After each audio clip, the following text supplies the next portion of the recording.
Hello guys, welcome to another video tutorial by Nocode Africa, and in this tutorial we're just going to continue talking about our food delivery application. It's been a while I haven't posted a video on YouTube on how to build mobile and web applications without writing codes. Really sorry about that. I am back on board, and I will be trying to see how I can publish videos as frequent as I can, just to educate you on how to use FlutterFlow to build mobile and web applications. I believe you guys know that I'm a FlutterFlow ambassador. All right, I had to just like flash my badge today so you can actually get to see it. All right, let's get straight to what we're supposed to do. Now, this is the food delivery application that we have been building for a while now. And okay, so this is the resources we have been using. We have created like a lot of these screens. You know, if you check the part 1, part 2, part 3, part 4, part 5, part 6 of the tutorials that I have posted so far, you'll get to see a whole lot of things that can, you know, show you how to work in the UI part, right? There's some parts where I didn't use conventional scenarios, right? And I'm going to show you how to, like, I'll just guide you on how to do that in this particular video, right? So this particular video is going to be different from my videos, like the videos I have been posting. I will be showing you how this thing was done. Like I will show you how these things are done, right? Without having to like you know, show you step by step, but I will just show you the logic behind it, because we have worked on the front-end designs, basically like trying to see how we can achieve the designs here that I found inside Figma to into FlutterFlow, right? And so for some of you who might have noticed that Figma is different now, right? You might discover that you have issues. You can't find the other kind of inspect where you can actually get to be seeing things, so it's a bit different now. You have to let's say you were already in this kind of view, okay, on Figma, right? So you see that it only shows you design and prototype, like you don't have inspect anymore, right? So the reason is because when you don't turn on the developer mode, right, you won't be able to see inspect. So for you to inspect your elements and see the dimensions, everything, all right, so you need to go ahead and turn on the dev mode here. So when you turn it on, you will be able to, like, you know, click on things and see the dimensions around your, you know, like your object, right? So without saying much about that, I would like us to go straight into what we have today. So we have implemented most of these designs in the previous part of these tutorials. Like I said, there are some few changes, and I will just show you how we can, you know, move on to it now. So this is the application, and I have finished building the application, right? And this is how it works here. This is how it works on FlutterFlow, the run mode, right? So this is for the customer who wants to buy food, right? So I'm using like one of our local delicacies here, afang soup. It's a popular food in Nigeria, my country. Yes. So what you need to know is that basically what the customer does is that they log into the application and then they click to view the food, right? So all of these things are coming from database, except these particular details. They're not from database. This is from database, this is from database, this is from database, all right? The image is from database, the price is from database, right? So we have created some of this, and then you can, like, the customer can increase and say, okay, I want to buy like 6 portion of this food. Well, it is necessary to buy this 6 portion of this food. It's very nice and it's very spicy, actually. Okay, so and then what else? And then the person can go ahead and add it to cart, and it says item added to cart. And then we can also have like, now you see like there's one item in the cart, so you can click on it and see that there's an item here. It says afang soup, the total price is this, and it's for 7 portions. You can actually go ahead and delete it, right? So you see here, you can actually go ahead and delete it. So we can delete it. Okay, so I think there is a small challenge with this, right? So it's because this particular system, I created it such that it's how do I put it? let's come here. Let me show you something quickly. So when you create state variables, right? When you create state variables like app states, right? State variables here, you can actually say persisted. That simply means that you can turn persisted into true. So you can see here total price. I changed the persisted to true. That means even after the application has been restarted, right, it will still show, like it will still let the user know that okay, there is a food, like there's a total price, right? It doesn't have to refresh every single time that the user restarts the application. So I think what we're going to do here is I'm going to use the let me see. Okay, so this is it and this is it. So I will use this particular situation, right? I won't run it because on this particular browser, this is Chrome browser, it has already captured my total price here. So, and that was for a different scenario until I clear my cache, because before I can get that off. So I will just leave this particular place. I will just log out. All right, so I won't be using here to explain this. I'll be using these two screens here. So I believe you can see my screen, and here I am going to just go ahead and then like explain some things to you. So for these, the seller, the food seller, has this particular information here, if you can see. So I will just try to explain how it works and then how all of this was achieved. Okay, I might repeat myself a couple of times just so that I can be sure that you grab my points. All right, so we have these. This is for the seller, the person who is selling the food, right? Don't forget, if they click on here, that's when they go ahead and add the different food, right? So they fill in details here, and then they have they can add food inside the database. So at some point we will like add a food so that you can like see. Okay, so there's one running order, and what else? Let me show you here. On this particular part is the customer. So let me just quickly reload this, and then we will see how it works. Okay, so this is it. Now this particular catch carries cat 0. It's the same user actually, so it's still David. All right, so let's use this. This is David, and then this is okay, didn't show the name of the person here, but this is a different account. This is a different user, and this user is a seller. All right, so if you come here to the database, you see this is a food delivery application database, and we have users here, and in the user section we have like two users basically. One person, the seller, is true and this is the account. All right, the second person, the seller, is false. All right, so this is for the customer who wants to buy, and then you see here David, right? And then this one is David Rock. Okay, good. All right, so let's go ahead and then just test the application and see how it works, and then from there we can now go ahead and talk about how this was implemented, the parts that I implemented without you.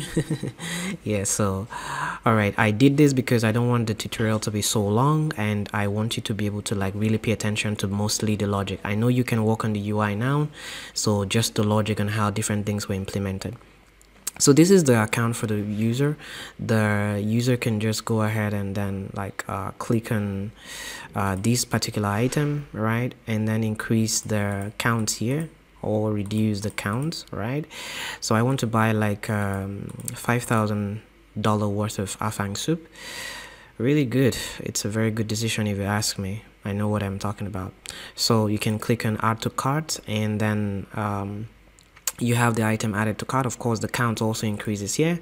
It shows here that I'm buying $5,000 worth of afang soup, and it's 5 portions. So basically I can actually delete it, and it gets out of the cart as well. I will show you how all of this was created, and then so let's just go ahead and just add it again. This time around I'll make it $7,000. So I'll just add it, and then now it shows me there's $7,000 worth. I want to buy 2 things, so basically 2 things that are in our cart. So like not 2 things that are in the list of food, right? So I'll just go ahead and order 7 portion of this, because why not? I will just go ahead and add it to cart. Then of course it shows you 2 now, so I have 2 items in my cart, and then now if you see it, everything adds up. $7,000 plus 700 is $7,700. So this is it. I can actually delete the 2 items, and of course these things will also change. So the way it works is that if you come here, the the seller already has one running order that was from a previous person, like, of course. So if you check here, so we can actually just go ahead and delete it, right? So this is the one order that was running, so I will just take off these orders. No, not that one, so with this one. Yeah, so I will just delete it so we can start afresh, right? So we're taking this off. All right, so now we take that off, and we shouldn't be having any running order. Okay, of course, so it's 0 now.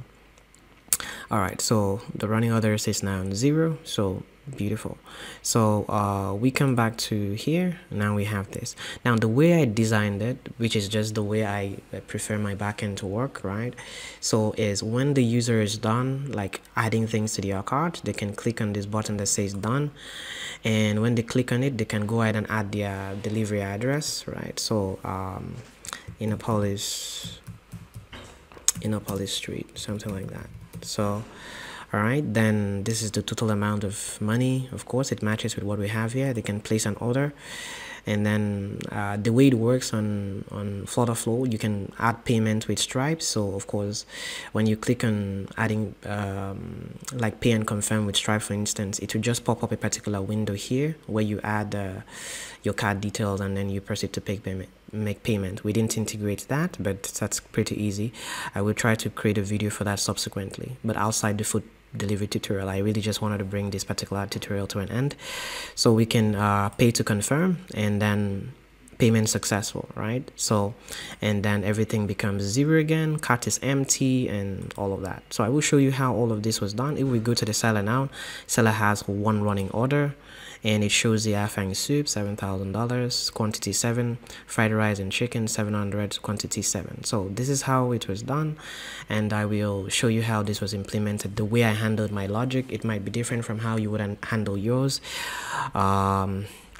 Okay, so let's see how we achieved most of these things, right? So also I would like you to see something, right? So when it comes to, let's just like log out from this account, and there's some things that I did differently, right? So let me see, where did I do that? Start. Oh, wasn't it here? Oh, I think it wasn't there, right? It wasn't there at all. It was here actually. So let me log out of this account. I click on the menu here. Okay, this is still static. I didn't implement this. So I'm logging out from here, and then it brings me back here. There's some things that I did implement.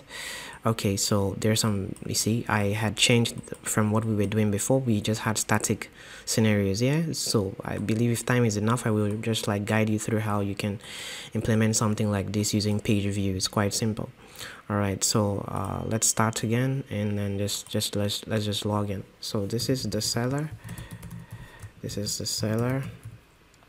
And all right, then we can just go ahead and log in.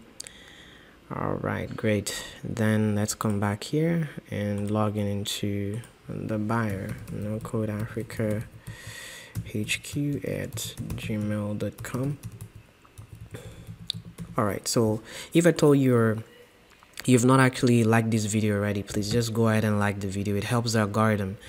It makes YouTube to understand that this video is good, and of course this video is good, guys. And because I'm going to be like very explanatory on this, I will try to show you these things like step by step, right? I will show you the card functionality and everything. So this video is good, please like it. All right, great. Just like the video and subscribe to the channel as well while we proceed to explaining how this really works. Okay guys, let's go back to FlutterFlow itself.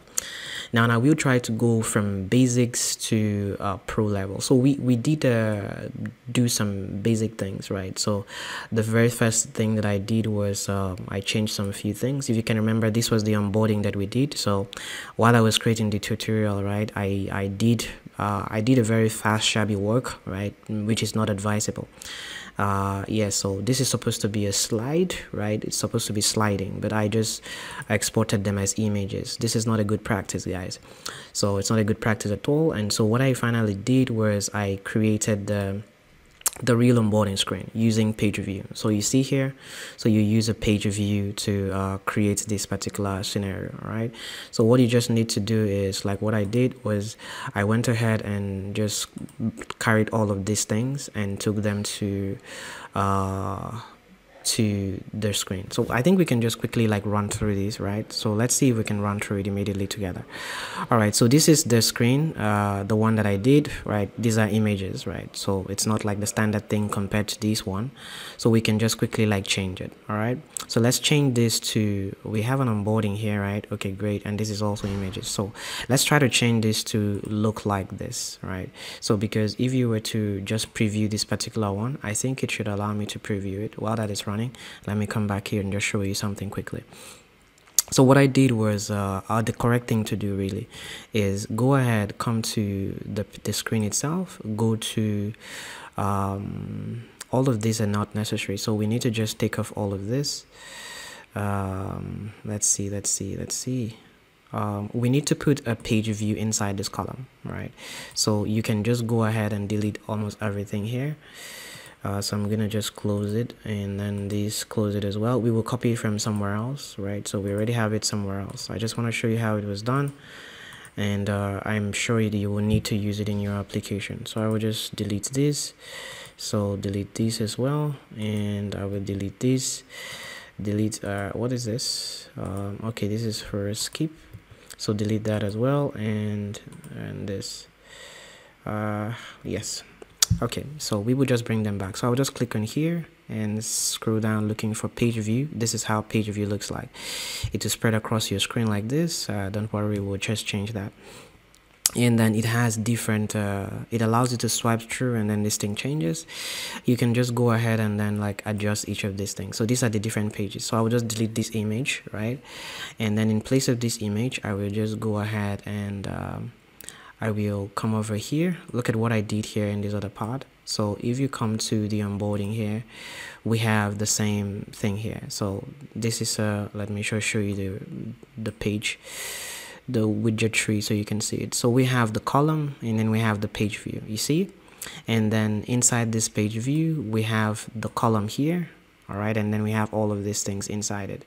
So let me just show you how that was achieved. And then we had some basic settings too. Let me confirm the settings for these. The page view had the height of 600, and we're using this particular expansion.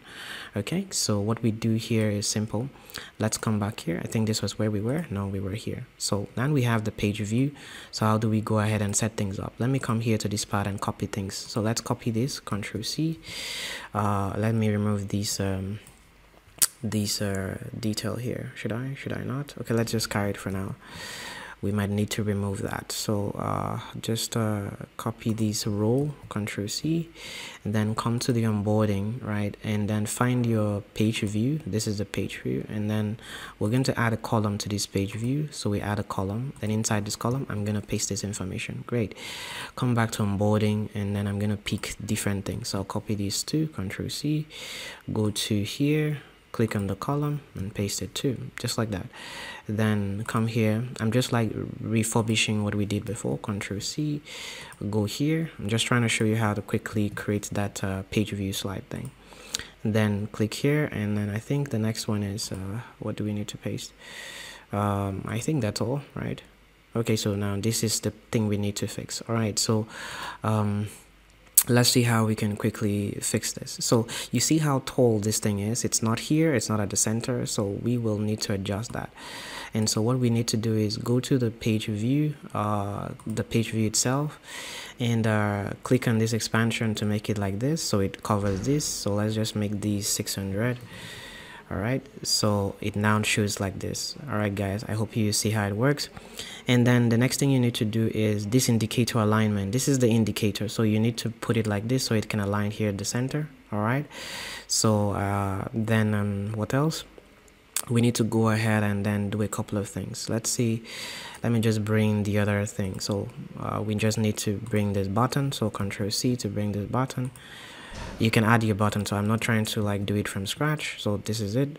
And then let's get the other information too, the skip information, copy it, bring it here, and then click on the main column and paste it. So like that you have this screen now. So you have something like this, you see. let me use 390 so it shows properly. So you can have the screen swiping like this. All right, so this is exactly what we've been doing. So we've done for one screen. So what you need to now do is go ahead and then copy what you've done here. You see here we have like basically 3 pages, so go ahead and copy what you have in this first page view, right? So which is the column. Just copy this information, Control C, all right, and take it to the second page view. All right, so you see here it enters the center. Then you can just delete these and then paste this information, and that's it. So you have the second thing here. You can go ahead and then change the details that I found here, change the picture and all of that. Then the same thing, you do it the same thing to what we have in the third page, and then just click here and then go ahead and just paste it. So that's like the idea about the whole thing, and I hope that it helps you to understand how all of this really works. Okay, so let's see how we can go ahead and then try to make everything really work out now that you've seen this particular part. Let's see how we can go ahead and then check out every other thing, right? So I have shown you those ones. Those are like the preliminary small stops, and let's go to another thing, right? So I think the other thing that we needed to check out was the food details, right? Yeah, so we had some issues in the food details the last part, so and I was like, okay, we're gonna fix it in the next tutorial. So let's see how I fixed it, and you can also do the same thing. So what I did was, this is where the user gets to like they see the item that has been made available for them. So their seller goes ahead and then clicks on this button to add food, and then of course they have to click on this to say that they have selected it. So they click on it, it selects like that, so they select, right? Okay, so I think I didn't add for this particular part. Yep, I didn't. When we were creating it, we didn't add for this. We just added for 2. Then you can double tap to remove, and double tap to unselect, double tap to unselect. So we're using app states to do all of this, right? So you can refer to I think part 5 and 6 of this video tutorial series, all right, on food delivery application. So, and then you will see it. So now the problem that we had was, how do we get to make the user get to see it? Like for instance, we now have salt, chicken, and onion, all right? And if you come to this particular one, we have salt, chicken, and onion as well. So but they're not just there by design, they're actually there because of the database. So let's look at the database and see what I'm talking about. So the food is what is created here, right? So you see here we have basically 2 food, and then under the basic part we have salt, chicken, and onion. You see here we're using a list scenario here, all right, and it's a string. Then we had added fruit at some point, but I took that out. So then we also have for the second food salt, chicken, and onion. So if I'm to go ahead and then let's say for instance, let me come over here and where is it? Okay, this is it. So we're currently looking at fried rice and chicken, right? So it has all these 3 things. Let's see if we can make it not have it anymore. So you shouldn't have onion anymore. So let me just come over here and I want to change this, all right? So I just want to change this to on, all right? So on, just I'm currently tampering with the value of that particular variable, right? So I'm just gonna update it. Let's see how it makes it behave now. So you see now it's no longer showing onion under the chicken property because of how I created it in the backend. You see it had it before, it doesn't have it again. So if I go ahead and then just put it right back, so I have onion here, and then I update it correctly. So we now have where is it? We now have onion showing here, you see. So I will show you how that was done, which was how we like where we left over in the previous tutorial. So this is how I did it, right? So we have it in our database, and then we've pushed information into this particular screen. How do we push information inside this particular screen? We did create let's go to the part that has to do with home version 2. So this is it, all right? So we have these this is where everything starts, guys. So this is where everything starts, and then here we have a list view, and then this list view was actually queried, and it's this list of document food, all right? So there are no other filters, nothing, all right? So now basically we did this, and then we just didn't do that alone. We went ahead to create a given action to each one of these particular results, which is this one. You know, this definitely, since this is the list view, you will see everything displayed, but only one item is what you can tamper with. You can't really tamper with this. All right. So but now we want a situation whereby when the user clicks on this, the user can be taken to another screen, which is the other screen that I showed you before, this particular screen. So when they click on, let me show you guys here. So when they click on this, it takes them to this particular screen, right? So now for us to be able to do that, we need to pass information from this particular screen now to the next screen. And where does this, where do we get this information from? We get information from the query here. We've queried the food collection, right? So we have information now, so we need to be able to pass it to another screen. So how did we do that? We just come here to action, and then we added an action, navigate to this food details, right? So food details is the part that shows the food details, right?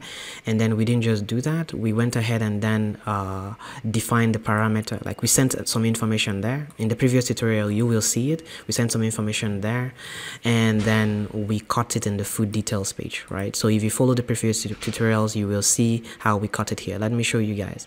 So if you go to the scaffold, you see that we have a food reference document here that shows what we cut. So this is basically it. We cut some things, the food reference for this particular food, right?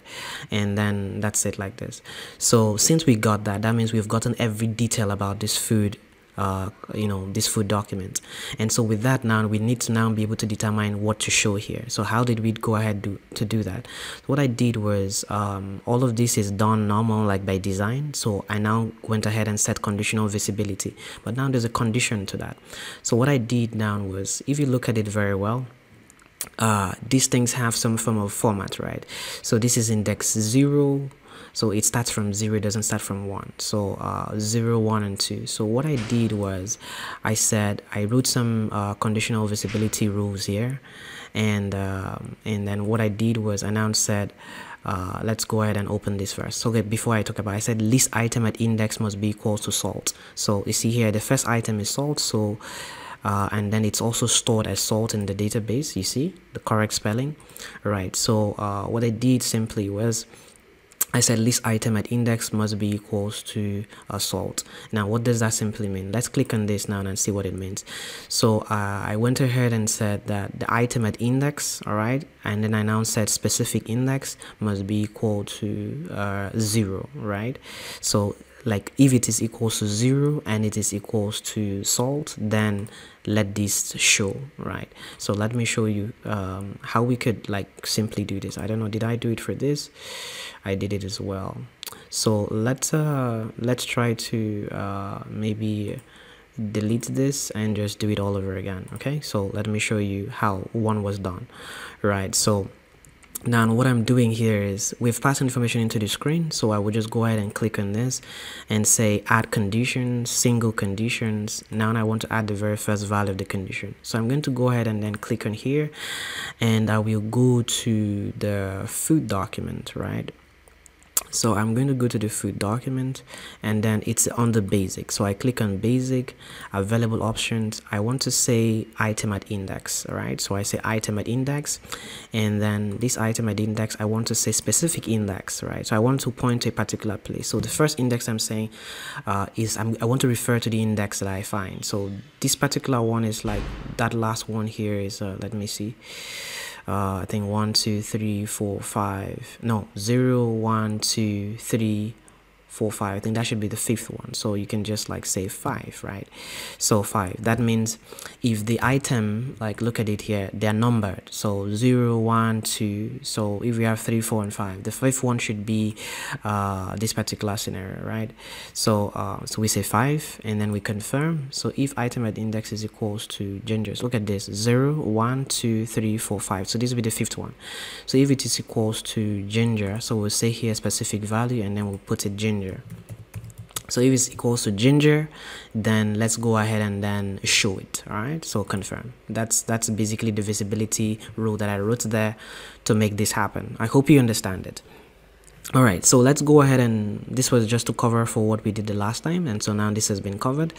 What else do we need to cover? So we need to cover the calculations here, so the things that happens here. So first of all, let's look at how to make these numbers to count, right? So when the user comes here, and clicks on this, how do you make this total number to count, and how do you make these to increase, right? So I believe that might be a challenge to you, so let's look at how it was done.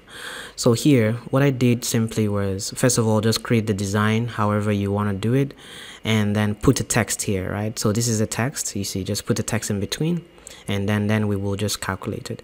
So here we will go ahead and then do something really cool. So I'm going to add an action. The action is going to be doing something. It's going to be updating a state variable. All right, see if you can see it. It's updating a state variable called quantity. That means for you to update a state variable that is called quantity, you need to go to the app state and create it. So if you see here, I have a state variable called quantity, and persistence is false, and I give it initial number here 1, which I'll tell you why. The reason why I put it number here 1 is because if you don't put 1, when the user goes ahead and then runs the application, they will see, they will need to click on plus for them to see the true price of the product. But of course, the unit of the product should always carry the initial value of the product as well. Okay, so you have to create the app state variable here, quantity. How do you create it? Just come here, click on this, and say quantity. All right, and then go ahead, and then it's an integer, right?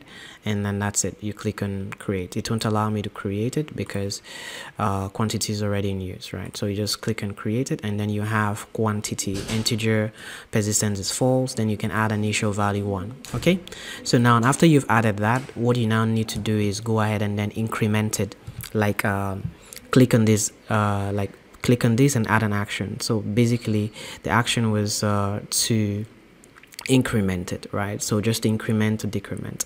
All right, so here you will see quantity, which is the name of the variable in app state, right? And then you'll be asked to choose between setting value or clear value or increment, right? And then you want to increment it by 1. All right, of course, because you want to increment the value by 1, right? And then that's it. So when you, every single time the user clicks on this thing, every time they tap on it, you see, look at this, the action here, it said on tap, then carry out this action. So when the user clicks on this, then everything has to increment and increase. All right, and so we have this particular thing happening. So when it increases, it's updating the app state, the value of the app state. It just increases by 1 here. That's basically what is happening in this particular scenario. Okay, so we have that.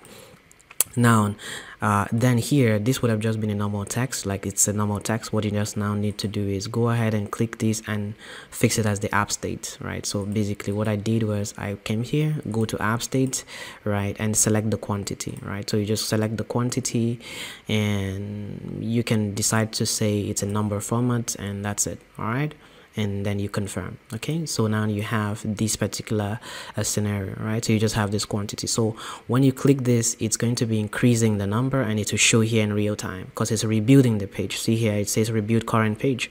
All right, this is by default. So it's reviewing the page and it's showing you things in real time. So that's for that one. So for now, for you to decrement, now this is the part that is a bit interesting, because we need to create something really easy here, right? So here was just you increasing by 1, here is you decreasing it by 1. So for you to decrease it, just use a negative value, -1. All right, so that's it. It understands that -1 means reduce it by -1. Okay, so for you to decrement something, right, you need to use a negative number. So use a negative number to decrement instead. Okay, all right, I believe you understand that as well. So now that means you can create this, and then you can create this. So first step on that is create an app state called quantity, make it an integer, right? Called quantity, make it an integer, set a value for it, unit 1. All right, and then go ahead and then execute this as well, and then you have this one running for you already. Now what we now need to do is we want a situation whereby when I click on this, their final price here, right, should change. That means look at what is happening here. I want a situation whereby when I click on this, it's not just this that is changing, the total price also changes. So if I take this back to 1, right, so this is the initial value 1, right, so if I go ahead and then add it, so this increases. It didn't just change only this number. So how did we do that? How we did it was we did something really cool here too, but it was a custom function. So if you click here, you see that there's a custom function called final price, right? How did I go ahead and do that? What I did was I just went ahead and clicked on this. I went to something called a feature here called custom function, click to create a new function, right? And then I did a basic setup here, right? So I did some basic setup. You first of all have to change the name to what you want to call your function, and then go ahead and then don't touch anything that is in this particular side. Set your parameters here. Like now what we want to return there is a double. That's money, so it can have decimal points, so it has to be a double. So you click here and say double. Don't make it nullable. You need to now add the arguments. Arguments now is going to be the price. All right, so price, it's not nullable. Price is going to be double again. All right, and then we need to add another argument called quantity. So we have quantity, and quantity is not nullable, and quantity is an integer, right? So like this now is the situation. So you can go ahead and then write it like this, and then if at all you have issues understanding how to write the code here, you can actually go to Code Copilot and write something. So I really don't want to make this video long, so I would just close this particular one, discard custom code, and show you the custom code that I use. So the custom code that I used is this. Let's go to, sorry, where is that thing? Yeah, so this is it. So we have final price here, so you see it here. So the same thing that we did here. So we have return value double, it's not nullable, it's not a list. Then the argument is price, double, not nullable, not list. Quantity, not list, not nullable, and it's an integer, what we're doing there. And then you now see this very simple code that says return the price multiplied by the quantity and change it to a double. That's it. So you can use this in your product as well. Just type this exactly there, and then you have it. And then after you've done that, basically what is going to happen is that when you want to use it here, you have to just go ahead and then let me just quickly remove this and show you how it was done. So this is just the initial, this is just normal text design. So we can click here, right? And then we now want to use a custom function. So we'll come here and say custom function. We pick the final price, which is the name of the function. It will require 2 arguments, like two values. So price, where does it take the price from? So you've passed some information to this particular screen, so you need to just go ahead and click this and say go to the food document and say price, right? So this is the price. And then the next thing we need to do is we need to come here and say value. So the quantity is going to be in your app state. Okay, so it's the app state that we're storing that quantity inside, so we pick it, and that's it. So you can just go ahead and then click on okay, don't finish there. So this is supposed to be money, so like the result, the final result is supposed to be money. So you see here available format, number format, yes, we need that, and we need to change this to custom specify format, and then say display as currency, and that's it. And so we have these now. So this is basically how it should appear. Okay, so then what else? So okay, so now we have that. If you come here, you will see everything is working out very, very nice. Okay, so that's it. And so now we have these particular 2 things now. So I have shown you how to create it such that when you click on this is increasing, all right, and when you click on this is also decreasing. So good. Now that we have done this, what else do we need to do? Now we need to go ahead and do something else, something cooler, right? We want to add to cart, and then do some basic things. So add to cart requires you to have a cart, right? So we have a cart here, so it's called cart, right? So this is the cart, right? And this is a list view, and it's been queried. So I created a collection here. Let's start with the collection. So this is a collection. This is a collection for cart, and then it says food name, image, price, quantity, and bio. Take note of the data type as well. buyer email. All right, so the reason why I use the buyer email is so that maybe in the future when I want to show the buyer what the person bought, like their list of orders, like of course I'll be able to filter it according to the one that belongs to them. Okay, so now you have this information, and then we just have all of this. So this particular one will carry the food name. So you see here it's from the cart document and it's food name. And then you see these two things. I use combined text here, and it stands for, let's click on this. You see it says here price, so it shows you the price of the product, right? The price of the product. So if you click here, you see it's the price of the product, right? And then that's the price of the product. It's from the back end, it's from the database. So and then we have X. This is to show you the quantity, so it shows you the quantity, and it's also from backend. All right, so how did we get to that point? Now let's come back here to food details, and then let me explain it. So when you click on this button, what we want to happen is we want a situation whereby the following things will happen. So see it here. So first of all, we want to create a document called cart. You see, so we want to create a document called cart, and then we are putting the food details. So I believe you know how to run this. So food details, select the food details from the screen. Of course, see it here now. Since we have a food document on that particular screen, so you will be able to get the food name, you get the food image, right? You get the food price, all right? Then you get the quantity as well. The quantity is from the app state, right? So it's from app state here. And then the buyer email is from authenticated user email. So this is it, authenticated user email. Great. Now, so it creates a document with these detail, all right? And then it stores it here in where are we? Okay, we don't have anything in cart, that's why nothing is showing here. Yeah, so yeah, I did it such that cart always disappears, right? Like we empty the cart after the user is done with that transaction. Okay, so let's come back here first. So you created the document, right? When you create the document, and this is it. And when the document is created, we want to do one thing. We want to do a couple of things here. So I want to explain what we are doing. Now, there are some things that I did here, which is something that you need to really pay attention to. All right, so I have a couple of things that I did. So I have an app state called food name, and it's a list of food. Now guys, this is something that I created so that it can help the seller know the number of the orders, right? So I have your food name, the price, the quantity. So this is basically what I did.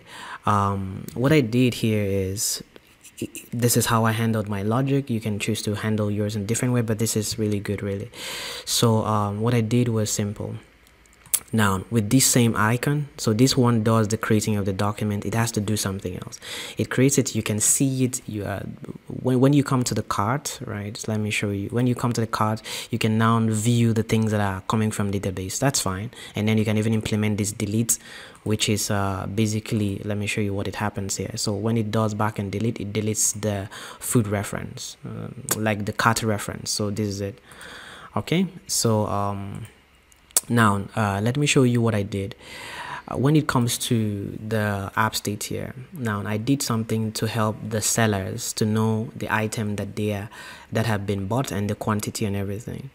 And look at it here. So I created a particular app state variable called food name, and it's a list. All right, so it's a list. I created something called food prices too, is a list. I created something called food images, is a list. Well, I didn't use it. Then I had quantity, so I used these three ones. So food name, price, and so this shows for one order. So when the user runs one order, it generates the list here. And then so now, since we have this list, we now need to put things inside it. So how do we put things inside it? That was what I did here. Okay, that's what I did here in this part. Let me show you. Where is the food details? No, not that one. This one. All right, so we have it here. You can now go ahead and then let's look at it. So when the user clicks on that button, it creates the document. It goes ahead and updates app state for the food name, and it adds to the list the name of this particular food that the user choose, right? So it adds it to the list, and then it goes ahead and does the same thing, adds the quantity to the list. Of course, the quantity is from the app state quantity, and then the price, it adds the price too. Now this is the part that might be a bit dicey, right? Because it's adding the final price. So the final price has to be from the final price custom function. So you need to add the value of the price and add the value of the quantity, just like we did before. All right. And then the images as well. I was thinking of displaying it, but I didn't end up displaying it, but that can still be displayed. Okay, so we have this working out for us. So it will update the app state, and then what was this? So good. It's also going to, the same button, all right, is doing another function. It's increasing the total amount of money. So look at it here. When the user goes ahead and adds something here, like let's say we add this now, you see we have the total price here. So we need to create a scenario for that as well. So, and that one button does all of that. So so here is the functionality for that. So we have another state variable called total price, and it's a double, right?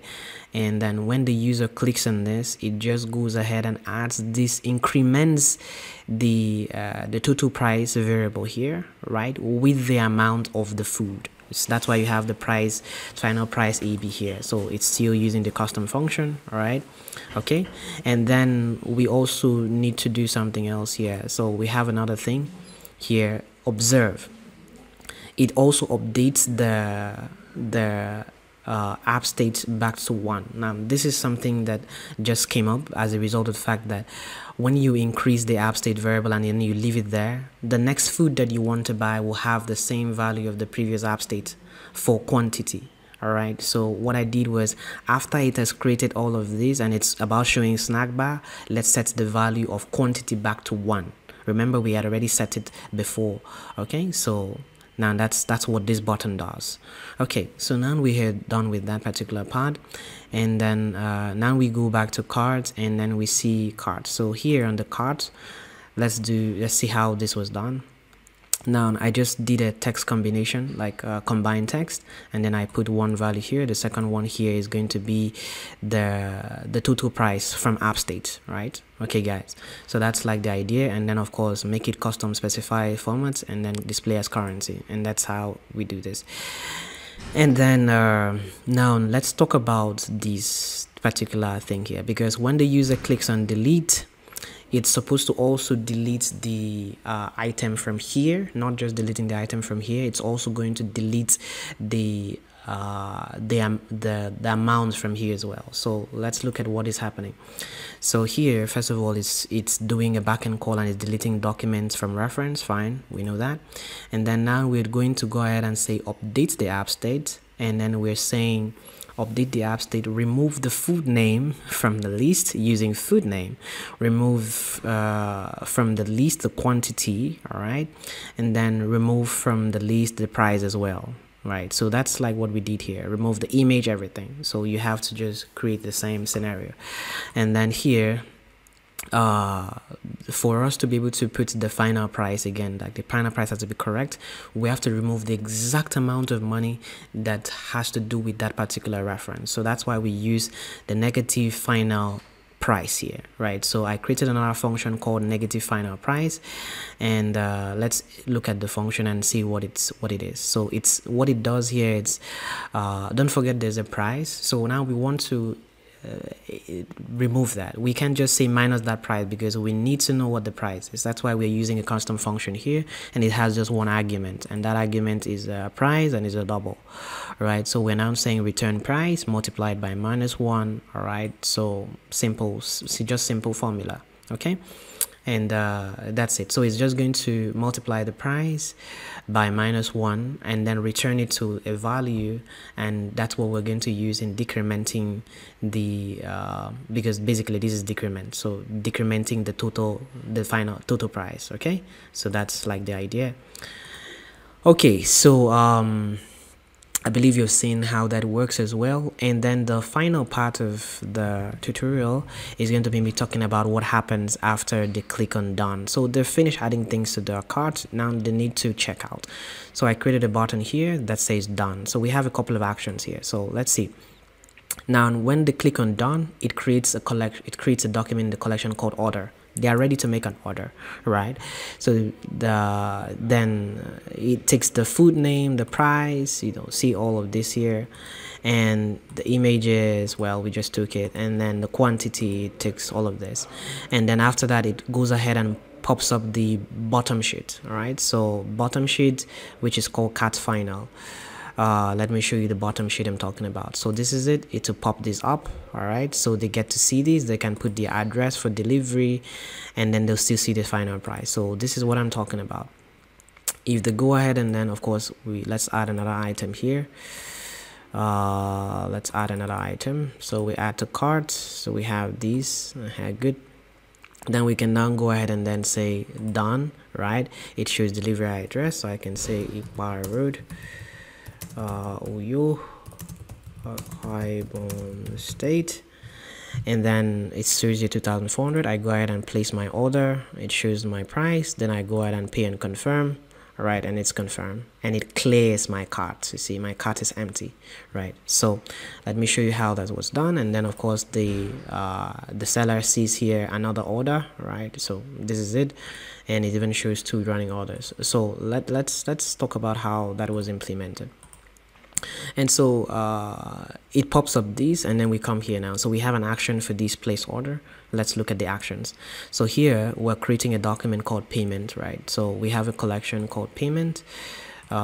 This is it for payment. So this takes the name of the user, the amount of money they're paying, and this amount of course is coming from the app state for final price, right? So total price, right? So then we have address, which is the address that is coming from the variable, like the text field here. All right, so they click on this, it creates the document and does all of this, right? And then we now need to go ahead and navigate to a payment method, right? So payment method. So here in the payment method, we have to just do a couple of things, very little things, right? So it just navigates to payment, and then we do this. So let's now go to the payment screen and then see the final part of the whole thing. So when we go to the payment part, and then we are going to do a couple of things. So we have like 5 actions here. So we're going to create the backend call, right? What we want to do is when the user goes ahead and clicks on payment, right, Stripe, let's say we're connecting it to Stripe is going to pop up, and then they will put their card details and make payment, right? So, and then after they've made payment, we want these to now go ahead and then be deleted. So every single thing that had to do with the items that are in the cart should be deleted. So backend call delete, and we're deleting the cart document, and then we are deleting them based on indexes. So we have the value 1, we deleted, gone. The same thing for this one, we deleted as well. And this is for 0. So basically I made an assumption that there are only 2 items in the cart, and so it has to be like that, right? So you can we can write some more functionalities, like some conditional scenarios, logic, to capture some other errors, right? So then after that, they can go ahead and update the app states and clear the total price, right? Because now the cart is empty, so we have to clear the total price, we have to clear the food name, we have to clear the food prices, the list, we have to clear the food images, we have to clear the food quantity, and then we show a snack bar that says payment successful, and then we navigate back to home too. So that's it. Okay, so I believe that you have been able to get some value from this video. And then the part for the counting here, I believe you might want to know how this was done. So how I did this was quite simple as well. What I did was there's a container before the text, before the row that contains the text. So see, so what I did was I queried the container. I want to show the number of items that I've added to the cart, right? So what I need to do now is just go ahead and query the container, or query container, and then I'm filtering with the buyer email has to be equal to logged in user's email. Right, great. Then now I go to the text. All right, I go to the text and then I do something. So I click on it, and then I will be able to find the cart document. Then I select number of items, number formats, no formatting, and that's it. So it will now just count the number. That's how I did all of that, and I believe that you've been able to get like some real good value for these particular tutorials. And that brings us to the end of the food delivery application tutorial. If you have any concerns, you can reach out to me on LinkedIn, on Instagram, and I will be much available to help you out. And if you also want to clone to this food delivery application to the extent that it has been built, all right, if you want to use it to start your business or something, just reach out to me as well. Check the description below. You will see the link to this channel, of course. All right, and then you will see my details. You can use that to contact me on LinkedIn or on Instagram. Okay, and then I will give you access to the clone application. All right, so you can use it to start your business. All right, guys, I'm going to be ending the tutorial here. Thank you very much for watching.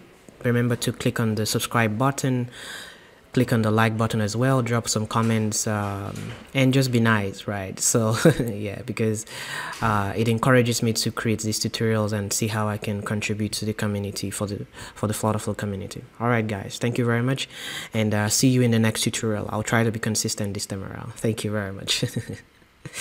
All right.